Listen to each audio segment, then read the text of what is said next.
Rome feared very few things.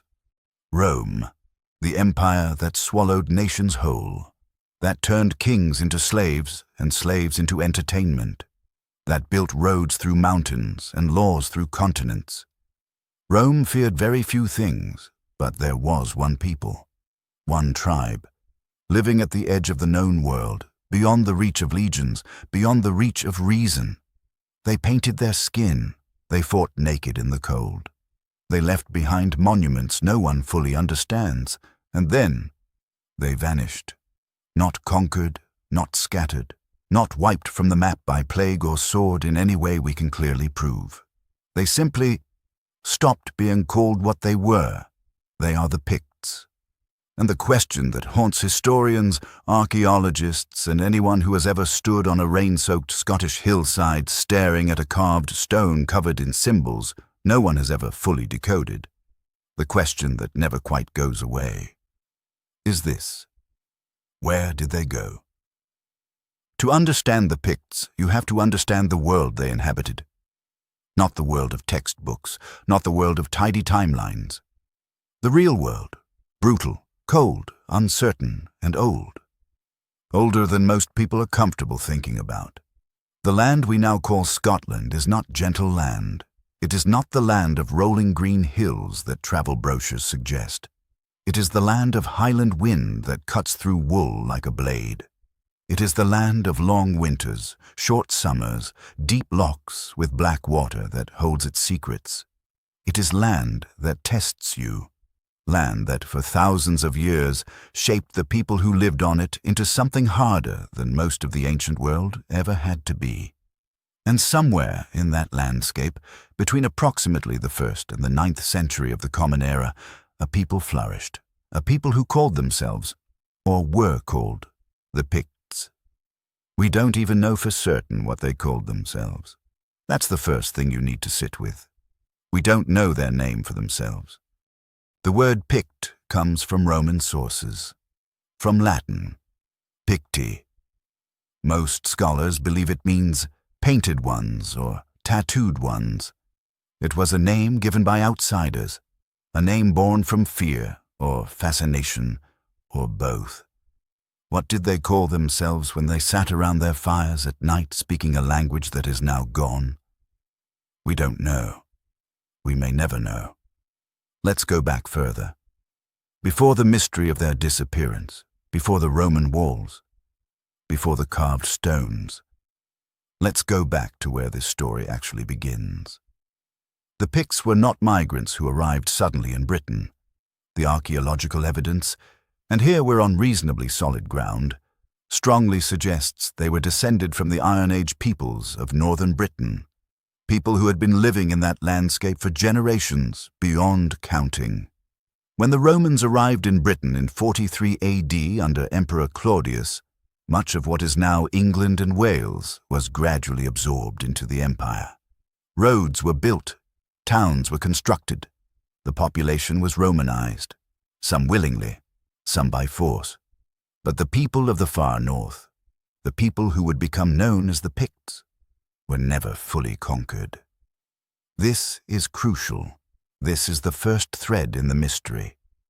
In 122 AD, the Emperor Hadrian ordered the construction of a wall across northern Britain.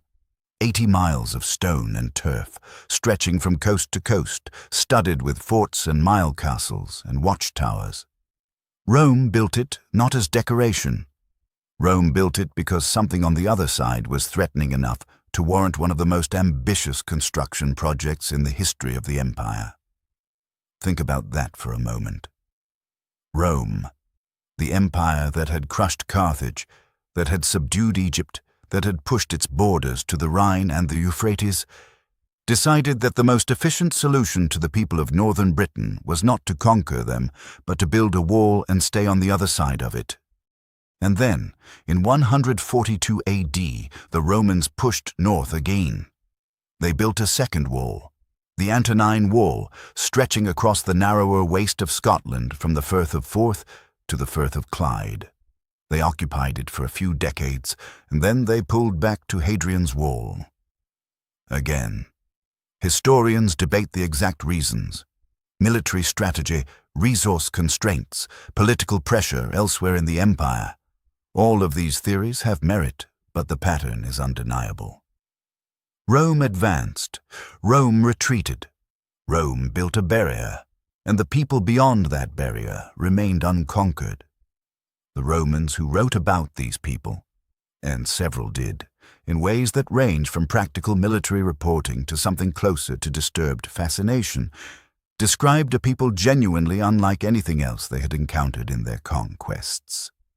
The Roman writer Herodian, writing in the 3rd century, described the people of northern Britain as follows. And I'm working from the historical record here, not embellishment. He said they were a people who tattooed their bodies with pictures of animals. He said they went into battle without clothing, even in the cold northern climate, because they did not want to cover their tattoos. He said they were skilled at guerrilla warfare, at moving through marshes and forests and hills that legions could not navigate effectively. The writer Cassius Dio, also writing in the 3rd century, described two main groups of northern British peoples, the Maeatai and the Caledonians. He described them as possessing neither walls, nor cities, nor cultivated land, existing on what the land and their cattle provided. He described them as able to endure cold, hunger, and hardship to a degree that Roman soldiers, for all their discipline and training, apparently found remarkable and deeply unsettling. Now, we need to be careful here. Roman writers had a tradition of exaggerating the savagery of peoples they considered barbarians. This served a political purpose. It made conquest seem more heroic. It made retreat seem more justified. So we cannot take every Roman description at face value. We need to read these accounts as the biased documents they are. But the tattoos, or at the very least, some form of distinctive body marking, appear in enough independent sources that most historians accept them as genuine. The name Picti, the painted ones, is almost certainly connected to this practice. Whether it referred to tattoos, to war paint, or to both, is still debated. But something about their appearance struck multiple independent observers as remarkable enough to record and to name them by. Now here is where the story becomes genuinely strange. For a people who left such a strong impression on the ancient world, the Picts left remarkably little written record of themselves. This is not an accident. This is one of the deepest mysteries surrounding them. Almost every ancient culture that lasted as long as the Picts, from roughly the 1st century to the 9th, produced some form of written documentation of themselves. Laws, religious texts, king lists, letters, contracts. Something. The Picts produced almost none of this, or if they did, it has not survived in any recognizable form. What they produced instead were stones. Throughout the territories of eastern and northern Scotland, the Highlands, Aberdeenshire, Angus, Fife, the Orkney Islands, there are hundreds of carved stones. Some are simple upright slabs with incised symbols. Some are elaborate cross slabs, combining Christian imagery with older Pictish designs, suggesting a period when the Picts were converting to Christianity. And on virtually all of them, there are symbols, not letters, not words in any language we can read. Symbols. The Pictish symbol stones represent one of the most significant unsolved mysteries in European archaeology. The symbols are strikingly consistent across a huge geographical area and a significant period of time. The same symbols appear again and again. A crescent and V-rod, a double disc and Z-rod, what appears to be a mirror, a comb, various animals, both naturalistic and fantastical. The repetition strongly suggests these symbols meant something, had some systematic purpose, were understood by those who carved them and those who read them, but what they meant, we genuinely do not know. Theories abound. Some scholars believe the symbols represent personal names or family identities, that a stone with certain symbols was marking the territory or commemoration of a specific individual. Some believe the symbols have religious or cosmological significance. Some believe they represent a proto-writing system. Not quite an alphabet, but a structured system of meaning. Some believe they were genealogical markers, recording lineage in a form only the Picts themselves could read. Every theory has supporters. Every theory has problems. And the symbols themselves remain silent. The people who carved them are gone, and they took the key with them. Let's talk about what the Picts actually built and how they actually lived, because this part of the story often gets lost in the obsession with mystery and warfare. The Picts were not simply warriors daubed in blue. They were a sophisticated society by the standards of their time. They had a complex enough political structure to produce what historians recognize as a kingdom, or more likely, a confederation of kingdoms, with identifiable rulers. We have fragments of king lists preserved primarily in later Scottish and Irish sources that record the names of Pictish kings going back to at least the 6th century. Some of the names are familiar from other sources. Bride mac Melchon, who ruled in the 6th century, appears in the biography of St. Columba, the famous Irish monk who brought Christianity to the Picts from his monastery on the island of Iona. This convergence of sources gives us some confidence that we are dealing with real historical figures, not mythology. The Picts were farmers. They raised cattle and cultivated crops. They lived in settlements, some of which have been partially excavated by archaeologists. They built in timber and stone. They were metalworkers of considerable skill. Pictish metalwork that has survived, including silver objects found in what are called hoards, shows a level of craftsmanship that commands genuine respect. The famous Pictish silver chains, long, heavy chains of silver found only in Pictish territory and found nowhere else in the ancient world, are objects of real beauty and extraordinary craft. They were traders, imported goods found in Pictish settlements from the Mediterranean, from continental Europe, indicate they were not isolated from the wider world. They built hill forts. Some Pictish sites feature what archaeologists call vitrified forts, stone walls that show evidence of having been burned at temperatures so high that the stone itself fused and glassified. The mechanism by which this happened is debated. Was it deliberate? A technique for strengthening walls? Was it the result of attack and destruction? The answer, characteristically for everything involving the Picts, is uncertain. And they had a religion. Before Christianity, the Picts practiced a belief system that has left traces in their art, in the animal symbols, in what may be representations of supernatural beings, in the consistent appearance of certain motifs across centuries of carving. What exactly they believed, how they worshipped, what their cosmology looked like. We can speculate based on comparison with neighboring Celtic cultures, but we cannot say with confidence. The details of Pictish religion are among the many things that died with them. The conversion of the Picts to Christianity is one of the better documented chapters of their history, and it tells us something important about the kind of people they were. St. Columba's mission to the Picts in the late 6th century, around 563 AD, is described in relative detail in his biography written by Adomnan of Iona. Columba, according to this account, traveled to the court of King Bride in the north, probably near modern Inverness, and converted him. Whether this is precisely accurate or hagiographically embellished, the general reality seems to be that Christianity spread among the Picts during this period. By the 7th and 8th centuries, the Picts were producing elaborate Christian artwork, the great cross-slab stones that combine the iconography of the new religion with the older Pictish symbolic tradition. This combination is itself striking. The Picts didn't simply abandon their own symbols when they became Christian. They incorporated them. The same Pictish symbols that appear on the earliest pagan-seeming stones appear alongside Christian crosses on later stones.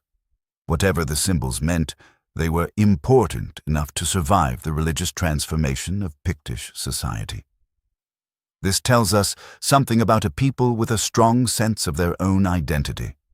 They didn't just absorb the new, they wove it into what already existed, which makes their subsequent disappearance all the more difficult to explain. By the 8th century, the Pictish kingdom, or confederacy of kingdoms, was at something approaching the peak of its power. The Pictish king Oengus mac Fergusa, who ruled from approximately 732 to 761 AD, was by any measure a significant figure. He conquered the neighboring kingdom of Dalriata, the Irish-derived kingdom in what is now western Scotland, multiple times. He fought the Britons of Strathclyde. He made alliances with the Northumbrian English to his south. He was, by the standards of early medieval Britain, a major regional power. The Pictish kingdom controlled most of what is now Scotland east of the Great Glen. It had an organized church with major ecclesiastical centers at places like Port Mahomet on the Tarbet Peninsula, which archaeological excavation has revealed to have been a substantial monastic site producing manuscripts and high-quality metalwork before it was apparently violently destroyed, probably by Norse raiders. And then something happened. Within a few generations of the death of Oengus mac Fergusa, the Pictish kingdom ceased to exist as an independent entity. The last king clearly identified as a Pictish king in the sources died, or was killed, in the mid-9th century. The kingdom merged with, or was absorbed by, or conquered by, the kingdom of the Scots, the Gaelic-speaking people of Dalriata. The traditional date given in later sources is 843 AD, when a king named Cynaed mac Ailpin, Kenneth MacAlpin in the anglicized form, became king of both the Picts and the Scots.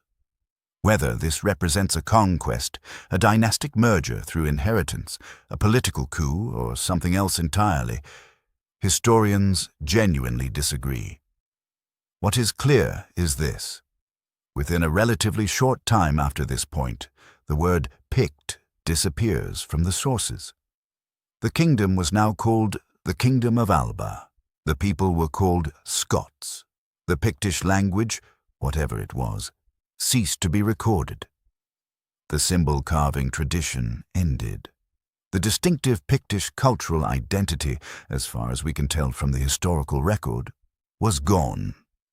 In the space of a few generations, a people who had resisted the Roman Empire, who had maintained their distinct identity for at least 5 centuries, who had produced extraordinary art and crafted silver of remarkable beauty, that people ceased to exist as a named, identifiable group. How? This is the heart of the mystery. And this is where honest history has to acknowledge the limits of what we know.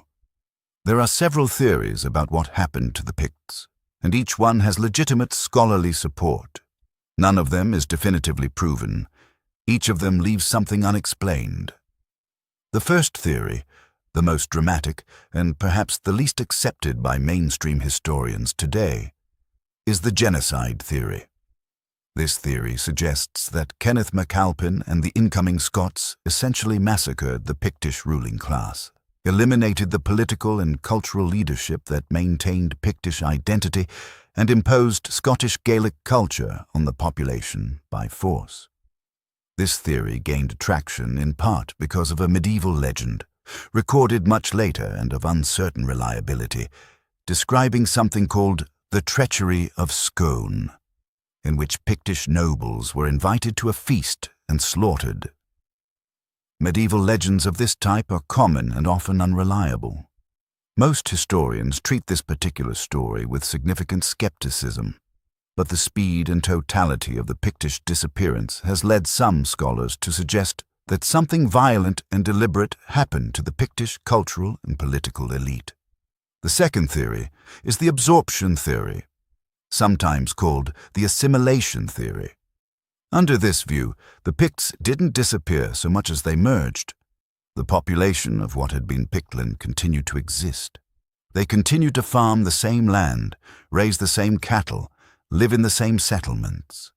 But over time, probably within 2 or 3 generations, They adopted the Gaelic language of the dominant political culture, gave their children Gaelic names, and were absorbed into what became Scottish identity.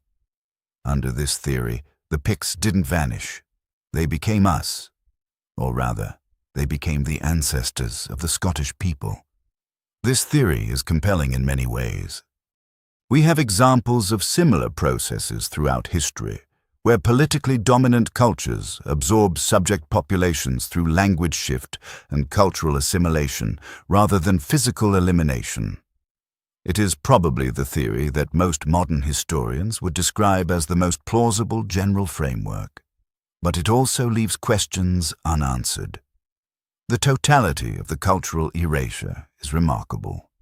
Not just the language, which might plausibly be replaced over a few generations, but the symbol carving tradition, the distinctive art style, even the name. Other absorbed peoples left more traces. The Britons of southern Scotland influenced Gaelic culture in ways that are still detectable. The Norse influence in Orkney and the North is still visible in place names and genetic data. The Pictish influence on later Scottish Gaelic culture is remarkably, almost suspiciously, faint. The third theory focuses on the Norse. The 9th century, precisely the period when the Pictish kingdom was collapsing and transforming, was the period of the most intense Viking activity in Scotland. Norse raiders and settlers were attacking coastal and island monasteries, establishing settlements in Orkney, Shetland, Caithness, and Sutherland. Archaeological evidence, like the destruction layer at Portmahomac, suggests Viking attacks were devastating for some of the most important centers of Pictish cultural life. Monasteries were where learning happened, where manuscripts were written, where the infrastructure of cultural transmission existed. If the Vikings destroyed enough of these centers at a critical moment, they may have dealt a blow to Pictish cultural continuity from which it could not recover. This theory doesn't contradict the others. It may have worked in combination with political absorption by the Scots. A Pictish culture already under severe pressure from Norse raids may have been more vulnerable to political merger and subsequent cultural assimilation. And then there is the most subtle theory of all, one that doesn't involve conquest or catastrophe at all, but simply the slow, inevitable logic of political change. Under this view, the merger of the Pictish and Scottish kingdoms was not a conquest, but a dynastic union.